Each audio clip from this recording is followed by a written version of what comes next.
What if the man everyone dismisses, the one they laugh at behind his back, is the one person you'd want by your side when everything falls apart? What if the quiet, weary single dad mopping the floors is secretly more powerful than the titans of industry whose spills he cleans up? Rowan pushed his mop across the gleaming marble floor of Sterling Hale Financial, the rhythmic swish-swish a familiar, numbing metronome to his life. The scent of ammonia and lemon polish was the perfume of his invisibility. Here, he wasn't a man, he was a function, a pair of hands in worn gloves attached to a gray uniform. He kept his eyes down, his posture slightly stooped, a carefully constructed camouflage to blend in with the shadows. But the shadows couldn't always hide him.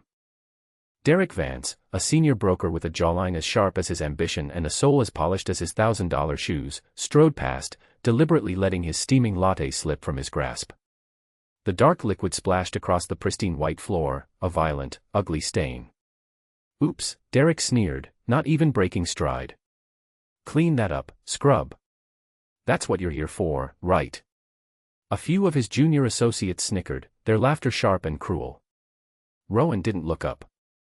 He simply nodded, his jaw tight, and wheeled his janitorial card over. Of course, Mr. Vance, the title felt like acid on his tongue. He knelt, the worn fabric of his trousers pressing against the cold floor. Across the atrium, Isla Pennington, a junior analyst with eyes that saw far too much, watched the exchange. Her stomach clenched with a familiar mix of pity and disgust. She saw Rowan every day. She saw the exhaustion etched around his eyes, the quiet dignity in the set of his shoulders, and the way he never, ever complained. She hated how Derek and his cronies treated him, like he was less than human, a piece of furniture to be kicked. She saw the stain on the floor, but she also saw the stain on their character. Rowan meticulously wiped away the mess, his movements efficient and precise. He didn't see Isla's sympathetic gaze, he was focused on one thing only, the clock on the wall. In 2 hours, his shift would end. In 2 hours, he could go home to the only thing in the world that mattered. He could go home to Finn. The lock on his apartment door clicked open with a weary sigh, a sound that mirrored his own. The air inside wasn't filled with the sterile scent of corporate success, but with the warm, comforting aroma of baked bread and old books. "Dad, you're home," a bright voice called out. From the small living room, 8-year-old Finn wheeled himself forward, his smile a beacon that instantly erased the grime of Rowan's day. Finn's legs were still, but his mind and spirit were perpetually in motion. The second-hand wheelchair, which Rowan had spent weeks repairing and reinforcing himself, was adorned with superhero stickers. "Hey, buddy," Rowan said, his voice transforming, shedding the husk of the subservient janitor and revealing the warmth of a loving father. He knelt down, ignoring the ache in his knees, and hugged his son tightly. "How was the siege of Fort Living Room?" Finn giggled, a sound like wind chimes. The teddy bear army was relentless, but Captain Finn prevailed. "I even managed to finish my math homework during the ceasefire." Rowan's heart swelled. Finn was brilliant, a curious and sharp-witted boy who saw the world as a grand adventure, not as a place that had confined him to a chair. They lived in a tiny, 2-bedroom apartment where the paint was peeling and the pipes groaned, but Rowan had made it a sanctuary. Bookshelves overflowed with stories of dragons and distant galaxies. A complex Lego city covered the dining table. It was a world built on love, a fortress against the cruelty outside. As Rowan started making dinner, a simple meal of pasta and salad, Finn looked at him with perceptive eyes. "Did Mr. Vance say mean things again today, Dad?" Rowan paused, his hand stilling over the pot. He never lied to Finn, but he always curated the truth. "Mr. Vance is just a man with a loud voice and a small heart, buddy. It's just noise. It can't hurt us in here." He tapped the side of his son's head gently, then his own heart. "Our fortress is strong." Finn seemed to accept this, but a shadow of concern remained in his eyes. He knew his father was strong, the strongest man in the world, but he also saw the toll the world took on him. Later that night, as Rowan tucked Finn into bed, his son held his hand tightly. "I love you, Dad. You're my hero." Rowan brushed a stray hair from Finn's forehead, his touch infinitely gentle. "And you're mine, Finn. You're my whole world." The words were a silent vow. He would endure any humiliation, any hardship, to protect this boy. He had left a world of violence and power behind for this peace, and he would let no one, especially not a petty bully like Derek Vance, ever threaten it. The next day was Saturday, their day. The park was their usual destination, a small patch of green in the sprawling concrete jungle. As they made their way down the street, Finn expertly navigating the cracked pavement in his chair, Rowan noticed an elderly woman ahead of them. Her paper grocery bag, overloaded and damp from a leaking milk carton, suddenly gave way. Oranges, apples, and a carton of eggs tumbled onto the sidewalk, a chaotic, messy spill. The woman cried out in frustration, her shoulders slumping in defeat. Without a moment's hesitation, Rowan was moving. "Stay here for a second, buddy," he told Finn, before jogging over to the woman. "Let me help you with that, ma'am." He knelt, his movements swift and sure, gathering the rolling fruit. The eggs were a lost cause, a yellow and white mess on the concrete, but he salvaged everything else. He noticed her apartment building was just down the block. "I can carry these for you," he offered, his voice kind. The woman, flustered and grateful, could only nod. He hefted the rescued groceries, and together they walked, Rowan easily matching his pace to her slow shuffle. He carried her bags up 3 flights of stairs to her small apartment, placing them gently on her kitchen counter. "Oh, thank you, young man." "Thank you so much," she said, fumbling in her purse. "Let me give you something for your trouble." Rowan held up a hand, a warm, genuine smile on his face. "No, ma'am. It was no trouble at all. You just have a good day." He turned and left before she could protest further. He didn't do it for praise or reward. He did it because it was the right thing to do. He helped people. It was a code he lived by, a remnant of a past life he kept buried deep inside. Unseen, from across the street where she was finishing her morning run, Isla Pennington had witnessed the entire scene. She saw him stop, saw the immediate, instinctual way he went to help. She saw the gentleness with which he spoke to the old woman and the easy strength with which he carried her burdens.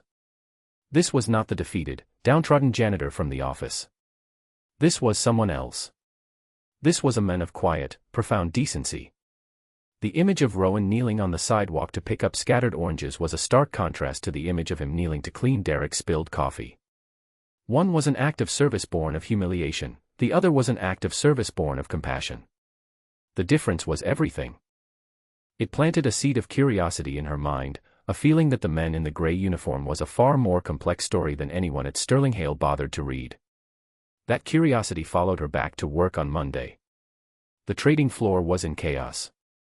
A critical server had crashed, wiping out a decade's worth of algorithmic trading data. The firm's top IT specialists were swarming around a bank of computers, their faces grim. Millions of dollars were evaporating with every passing second. Derek Vance was at the center of the storm, his face a mask of apoplectic rage. "Fix it. I don't pay you 6 figures to stand around looking stupid. Just fix it now," he bellowed, his voice echoing in the tense silence. Rowan was on the periphery, quietly emptying a trash can, trying to remain invisible as always. But he could hear them. He listened to the frantic, panicked jargon. "The primary coolant system failed. The backup processors are fried. We can't access the legacy data, the encryption key is corrupted." Rowan paused, his hands stilling. He understood the language perfectly. He understood the problem more deeply than they did. Without thinking, he muttered under his breath, his voice low and gravelly, "It's not the encryption key. The crash caused a cascade failure in the tertiary power relay. They need to manually bypass the motherboard's voltage regulator and force a cold boot from the external drive.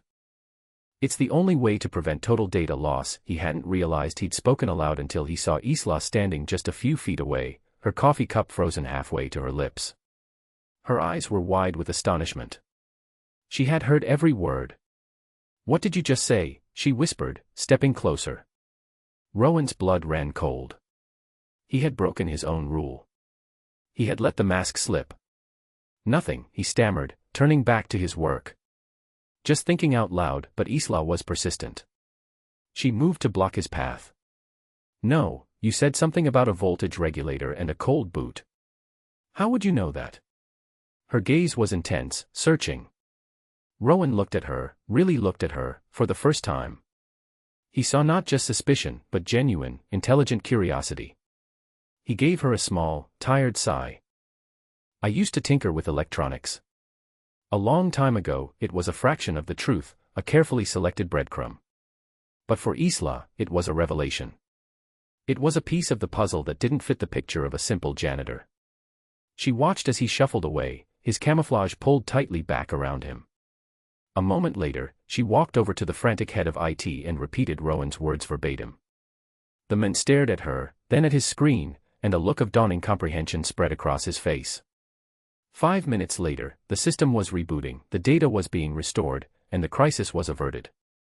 And Isla couldn't take her eyes off the janitor who was now quietly mopping a corner of the floor, as if he hadn't just saved the company from financial ruin. The annual company picnic was an event Rowan dreaded. Forced pleasantries, condescending looks, and the stark, unavoidable display of the chasm between his world and theirs. But Finn loved it. He loved the open space, the games, the idea of seeing where his dad worked. So, for Finn, Rowan endured it. He packed a small cooler with sandwiches and juice boxes and pasted a smile on his face. They found a quiet spot under a large oak tree, away from the main throng of executives and their families. For a while, it was pleasant. Finn laughed as he watched a softball game, his commentary sharp and funny. But then Derek Vance and his perfectly coiffed family strolled by. Derek's son, a boy with his father's sneer, pointed at Finn's wheelchair. Derek placed a hand on his son's shoulder, his voice loud enough for everyone nearby to hear. "See, that's what happens when you don't have a strong family, son. You end up broken." He then looked directly at Rowan, a cruel smirk twisting his lips. "Isn't that right, scrub? Brought your little orphan freak out for some air." The words hung in the humid air, thick and poisonous. Orphan freak. The two words struck Finn with the force of a physical blow. His bright smile dissolved, his face crumpled, and his eyes filled with tears he fought desperately to hold back. He looked down at his lap, suddenly ashamed. In that instant, something inside Rowan shifted. The carefully constructed dam of patience and restraint cracked. For a fleeting second, the weary janitor vanished, replaced by something cold, dangerous, and utterly lethal. His eyes locked onto Derek, and the look in them was so devoid of warmth, so full of chilling promise, that Derek instinctively took a step back, his smirk faltering. But then Rowan saw his son's trembling lip. His focus snapped back to Finn. He knelt beside the wheelchair, his body a shield against the world. "Hey," he whispered, his voice thick with emotion. "You listen to me. You are not broken. You are the strongest person I know. You hear me? The strongest." He wiped a tear from Finn's cheek. "Let's go home." He turned the chair and they left, the sound of forced laughter from Derek's group following them like a curse. Isla, who had witnessed the entire exchange from a few yards away, stormed over to Derek. "What is wrong with you?" she hissed, her voice shaking with rage. "He's a child." Derek just shrugged, regaining his bravado. "Someone has to teach these people their place. He's just a janitor. They don't belong here." Isla stared at him, her heart filled with a cold certainty. Derek Vance wasn't just a bully. He was a truly rotten human being. And she knew, with a sudden, chilling premonition, that he would eventually push the quiet janitor too far. That push came 2 weeks later. The man's name was Arthur Finch, a mid-level analyst Derek had fired unceremoniously a month prior, publicly humiliating him in the process. Arthur, now broke and desperate, walked into the lobby of Sterling Hale Financial, his eyes wild and his hand clutching a pistol. Panic erupted. Screams echoed off the marble as people scrambled for cover. Arthur fired a shot into the ceiling. "Nobody move," he shrieked, his voice cracking. He forced his way to the main trading floor, the heart of the operation, and herded a group of terrified employees into the center of the room. Among them were a cowering Derek Vance and a stone-faced Isla Pennington. The building went into lockdown. Police sirens wailed in the distance, growing closer. Rowan was in a basement storage closet, restocking supplies, when the alarm blared. He heard the muffled screams, felt the vibration of panic through the building's concrete bones. He stepped out into the service corridor and saw a security guard running past. "What's happening?" Rowan asked. "Hostage situation. 40th floor. Some guy's got a gun," the guard yelled over his shoulder. 40th floor. The trading floor. Isla's floor. A cold calm settled over Rowan. The stooped shoulders of the janitor straightened. The weary look in his eyes sharpened into a hyper-focused, analytical glare. He closed his eyes for a single, deliberate second. He wasn't Rowan the janitor anymore. He was callsign Spectre. He had walked away from that life to protect his son, but the instincts, the training, were not gone. They were merely dormant. And the threat to innocent people, to Isla, had just woken them up. He ignored the elevators and main stairwells, knowing they'd be locked down or watched. Instead, he slipped into a maintenance shaft, a network of hidden passages he knew better than anyone in the building. He began to ascend, moving through the guts of the skyscraper with a silence and speed that was almost supernatural. He was no longer a man cleaning up spills. He was a ghost, moving toward the storm, ready to become the monster necessary to shield the innocent from harm. He emerged from a ventilation duct into a darkened utility closet just off the 40th floor atrium, the sounds of the crisis now terrifyingly close. He could hear the hostage-taker, Arthur, ranting and raving, his voice a cocktail of fear and rage. Peeking through the louvered door, Rowan took in the entire scene in a single, sweeping glance. 20 hostages, including Isla and Derek. One gunman, positioned centrally but with a clear blind spot to his left, near a bank of servers. Police negotiators were talking to him through the intercom, but it was only agitating him further. Arthur was a powder keg, and the police were holding a match. Rowan knew he couldn't wait for them. The risk of a fatal mistake was too high. He needed to create a controlled chaos event. His eyes scanned the environment, cataloging every detail, the fire suppression system, the emergency lighting panels, the layout of the cubicles. He spotted a secondary electrical junction box behind the server bank. It was perfect. Slipping back into the maintenance corridor, he moved with silent purpose. He found the corresponding circuit breaker panel, his fingers working with practiced familiarity. He didn't just trip a breaker, he expertly crossed two specific wires, creating a precise, contained electrical surge. Back on the trading floor, the junction box on the wall sparked violently, spewing a plume of thick, acrid smoke and triggering a localized fire alarm, a piercing, high-frequency shriek distinct from the general building alarm. Just as he'd predicted, Arthur's head whipped toward the sudden noise and commotion, his attention diverted for the critical 2 seconds Rowan needed. In that instant, Rowan burst from the closet. He moved not like a man, but like a blur of gray. 3 long, silent strides closed the distance. Arthur was turning back, his eyes widening in shock as he saw the janitor materialize out of nowhere. He tried to bring the pistol around, but he was far too slow. Rowan's left hand shot out, deflecting the weapon's barrel upward as his right hand struck the nerve cluster in Arthur's wrist. The gun clattered to the floor. Before Arthur could even cry out, Rowan executed a swift, precise takedown, a fluid maneuver that used the man's own momentum to drop him to the ground, unconscious but unharmed. Rowan kicked the pistol away, scooped it up, and expertly cleared the chamber, all in one smooth motion. It was over. The entire, violent ballet had taken less than 5 seconds. A stunned silence fell over the room, broken only by the shrieking of the localized alarm. The hostages stared, their mouths agape, at the janitor standing over the neutralized gunman. Isla's heart was hammering against her ribs, her mind refusing to process what she had just seen. The quiet, humble man she felt sorry for had just moved with the lethal grace of a trained killer. Derek Vance, crumpled on the floor, looked at Rowan with pure, unadulterated terror. The janitor he had tormented for years was something else entirely. Something to be feared. The SWAT team finally breached the doors, their weapons raised, only to find a scene of baffling calm.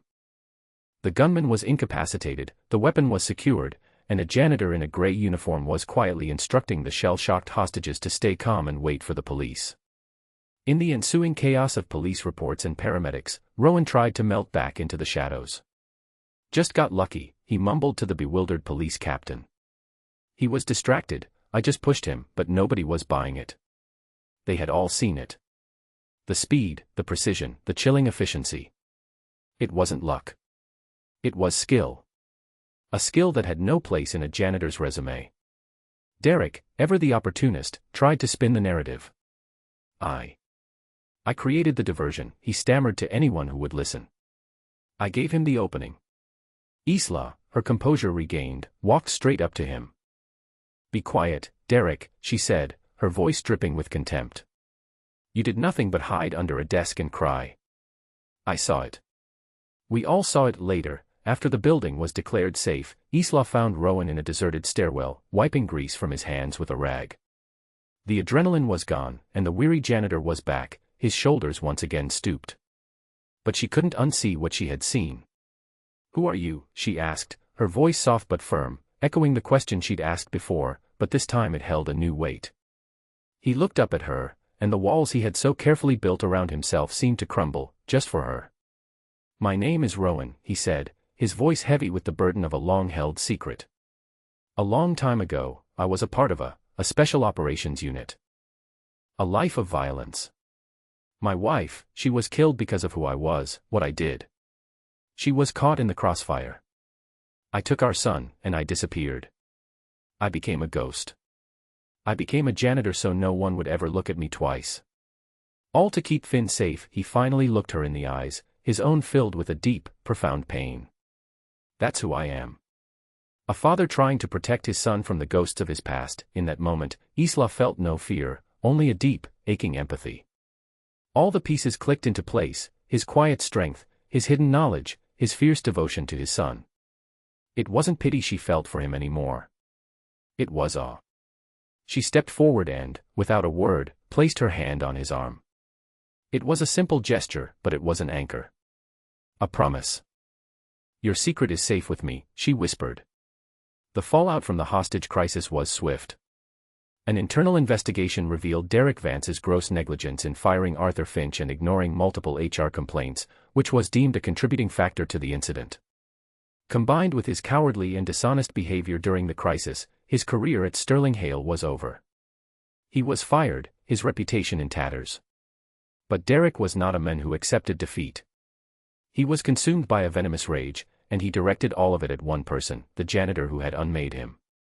He became obsessed. He followed Rowan home from work, his expensive sedan a lurking predator in the rearview mirror of Rowan's beat-up station wagon. He watched the small apartment, his mind twisting with schemes of revenge. He decided on a plan that was both cowardly and brutal, a car accident that would harm Rowan and his freak son. One evening, as Rowan and Finn were returning from a physical therapy appointment, Derek saw his chance. Rowan's old car was stopped at a red light on a quiet street. Derek revved the engine of his powerful sedan, his knuckles white on the steering wheel, and aimed his vehicle like a missile. He floored the accelerator. Time seemed to slow down. Rowan saw the headlights rushing toward them in his mirror. His training screamed at him to react, but there was nowhere to go. He instinctively threw his body over Finn's seat, a futile attempt to shield him. But just as Derek's car was about to slam into them, a screech of tires cut through the night. From two side streets, a fleet of 4 identical, black sedans materialized as if from thin air, boxing Derek's car in with stunning, geometric precision. Men in dark, impeccably tailored suits emerged from the vehicles. Derek slammed on his brakes, his car swerving to a halt inches from Rowan's bumper. His face was a mask of confusion and fear. One of the men, distinguished and gray-haired, bypassed Derek completely and walked to Rowan's driver's side window. He tapped gently on the glass. Rowan, his heart still pounding, slowly rolled it down. The man didn't look at a janitor. He looked at him with deference, with deep and abiding respect. "Mr. Sterling," the man said, his voice calm and formal. "It is good to see you again. The threat against your family has been permanently neutralized. Your father's enemies have been dismantled. It is safe now. Your exile is over." He handed a satellite phone through the window. Rowan took it, his hand trembling slightly. He put it to his ear. A powerful, familiar voice spoke from the other end. "Rowan. It's done. Your wife is avenged. The Sterling assets are unfrozen. Come home, son." Rowan Sterling. Not a janitor. He was the sole heir to the Sterling global empire, a multi-billion-dollar conglomerate, a man who had faked his own death and gone into hiding to protect his son from a bloody corporate war that had already claimed his wife. The men in suits were not police, they were his family's elite security detail. Derek, still trapped in his car, watched it all, his mind collapsing under the weight of the reality. The man he had called a scrub was one of the most powerful men in the world. He had bullied a lion, believing it was a mouse. The men in suits dealt with Derek quietly and efficiently. His life of privilege was over. He would face legal consequences that money and connections could no longer make disappear. For Rowan, the world had been turned on its axis. He was no longer a ghost. He was Rowan Sterling again. But as he looked over at Isla, who had arrived moments later after a frantic call, he knew the man she had come to trust was still there. The name didn't matter. The money didn't matter. He was still Finn's father, a man who would do anything to protect the ones he loved. He didn't return to a life of corporate takeovers and shadowy power plays. Instead, he used his vast resources to build something new. He poured millions into a state-of-the-art pediatric medical and community center, a place dedicated to children with disabilities and their families. He named it the Lily Sterling Center, after his late wife. On the day of the grand opening, the sun shone brightly, a stark contrast to the gray, shadowy world Rowan had inhabited for so long. He stood on the stage, not in a janitor's uniform or a tailored suit, but in a simple, comfortable shirt and slacks. Beside him stood Isla, her hand resting warmly in his. Below the stage, Finn beamed, his new, custom-built power chair allowing him a freedom of movement he had only dreamed of. He was surrounded by dozens of other children, all laughing and playing in a space built just for them, a place of hope and acceptance. Rowan looked out at the crowd, at the families whose lives would be changed by this place, and he felt a peace he hadn't known in years. He had used his power not for revenge, but for restoration. He had turned his pain into a legacy of kindness. So, the next time you see someone on the fringes, someone quiet and overlooked, ask yourself, what battles are they fighting? What strength are they hiding behind their tired eyes? Because sometimes, the person cleaning up the mess is the only one strong enough to hold the whole world together.